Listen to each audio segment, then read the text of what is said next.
በለው ነገር መቀነስ አለብን። ይሄ መጋደም ብቻ ትርጉም የለውም፣ ማግበስበስ ትርጉም የለውም። አለ እኔ ነው መጋደም ፈልጌ ነው ያመመኝ።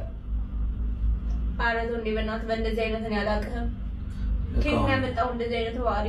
በቃ ሰሞኑን ያስጨንቀኛል፣ ወጪ ያሳስበኛል። አሁን ምንድነው በማልቀሳው ቁም ነገር ሲያወሩሽ የሆነ ነገር ጠንካራ ነገር ሲያወሩሽ አታወራኝ ነው? አያሳስበኝም? ያ ያሳስባል። እሺ እኮ ምን ላድርግ? እሺ ያው እኮ ልውጣ ብያለሁ። ዱባዩን ምን መሄድ እችላለሁ እኮ።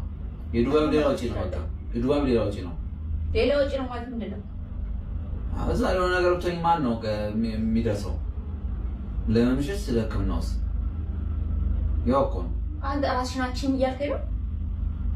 እኔ ስራ ራስ መቻል አይደለም። በቃ የተጀመሩት ነገሮች እየቀጠልሽ አይደለም። በቃ ወጪ ነው እንጂ ገቢ እየተጨመረ አይደለም። ያሳስበኛል። ብቻዬን ነው ያለሁት። ሰሞኑን ታመሻል። ሰሞኑን ጫጫና ላይ በዝቷል እኮ። ብቻውን መስራት ነው መነጫነጭ ነው ያልሽው። ህመም በቃ ስለምን ነው የምታወሪው? ወይ ሙሉ ለሙሉ አልተሻለሽም? እኔ ግራ ገባኝ እኮ። ብሶ እኮ ነው የሚጨነቀው። ምንድን እንደታመምሽ ራሱ የራሱ ግራ እየገባኝ መጥቷል። ምን ማለት ነው? ምን እንደሚያመኝ አታውቅም? ምን ማለት ነው? እኔ ግራ ገባኝ። እንዲህ ማንም ሰው ይታመማል፣ ከዛ ላይ ተወስታ ይተዋል። እኔ ግራ ገባኝ እኮ። እፎይ የሚል በሰዓት ነው ግራ የገባኝ ነው እኮ። ታመሻት ቶሎ መዳን አለብሽ። እና እኔ በእኔ ቁጥጥር ስር ነው እሱ። በቃ ራስሽን ትሪት አድርጊ።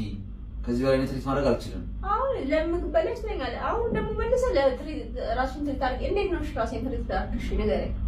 ምግብ በቃ ማግበስበሱ ለቤት